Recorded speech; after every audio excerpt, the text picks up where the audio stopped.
Goat the greatest of all time. ఈ movie first నుంచి release చేసిన పోస్టర్లు ట్రైలర్లు చూసి మూవీ కొంచెం ఇంట్రెస్ట్గా ఉండేసరికి కొంచెం చాలా ఇంట్రెస్ట్తో వెళ్ళాను. బట్ ఈ మూవీ చూశాక నాకైతే the greatest of all time కాదు, the greatest of boring time. ఇంకా 3 hours 3 minutes ఉన్న ఈ మూవీ చూశాక నాకైతే ఫస్ట్ హాఫ్ అయితే ఏం లేదు గాయస్, పరమ బోరింగ్. ఇంకా విజయ్ గారు యంగ్ వర్షను అండ్ ఓల్డ్ వర్షను ఒకరినొకరు ఫేసప్ అవుతారు చూడండి, ఆ సీన్స్ అయితే కొంచెం బాగున్నాయి. ఇంకా బ్యాక్గ్రౌండ్ మ్యూజిక్ వచ్చేసరికి అంతేం అనిపించలేదు. నిజంగా డైరెక్టర్ వెంకట్ ప్రభు గారైనా ఈ మూవీ తీసింది అని అనిపించింది. నాకైతే మూవీలో క్లైమాక్స్ ఆ స్టేడియం సీన్ తప్పించి ఇంకేది నచ్చలేదు గాయస్. ఇంకా ఈ మూవీలో ధోని గారి సిఎస్కే రిఫరెన్సెస్ ఎక్కువ ఉన్నాయి అండ్ సెకండ్ హాఫ్లో కొన్ని క్యామియోస్ కూడా ఉన్నాయి. లాజిక్స్ అస్సలు లేకుండా ఎక్కువ లెంతీ టైంతో 3 hours 3 minutesతో ఈ మూవీని అండ్ విజయ్ గారు మెయిన్ క్యారెక్టర్ కాకుండా ఇంకో విజయ్ గారిని బలవంతంగా ఇరికించినట్టు నాకైతే అనిపించింది గైస్. బేసిక్గా స్టోరీ లైన్ ఏంటంటే స్పాయిలర్స్ లేకుండా హీరో తన ఫ్యామిలీని తీసుకుని థాయిలాండ్ ఎందుకు వెళ్ళాడు, అసలు ఈ హీరో ఎవరు, థాయిలాండ్ వెళ్ళాక ఏం జరిగింది అన్నదే స్టోరీ లైన్.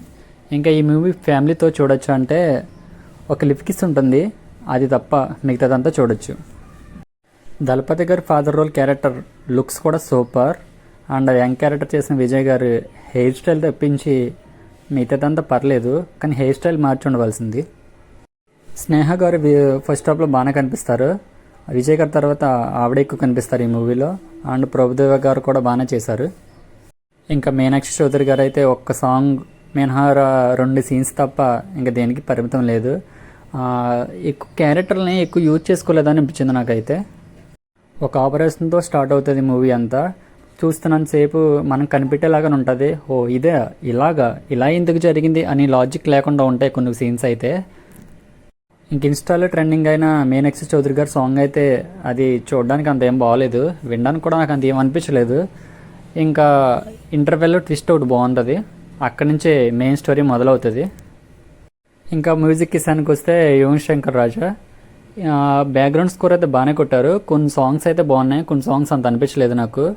బ్యాక్గ్రౌండ్ మ్యూజిక్లో అయితే కొన్ని సీన్స్ హై ఇచ్చింది. ఫైనల్గా నేను చెప్పేది ఏంటంటే ఈ మూవీ నాకైతే నచ్చలేదు గాయస్. అండ్ విజయ్ గారి కోసం and climax scenes and interval twist కోసం ఒక్కసారి అయితే చూడొచ్చు, ఇంకా మీ ఇష్టం. నాకైతే నచ్చలేదు గాయస్. నేను రివ్యూ జెన్యున్గా చెప్తా, ఏ మూవీ అయినా ఏ స్టార్ అయినా అంత పెద్ద హీరో అయినా నాకు నచ్చితే నచ్చిందని చెప్తా, నచ్చకపోతే నచ్చలేదని చెప్తా. మీకు కనుక నా రివ్యూ నచ్చినట్లయితే సబ్స్క్రైబ్ చేసుకోండి, అలాగే పక్కనున్న బెల్ సింబల్ని ఆల్లో పెట్టుకోండి. Thank you for watching.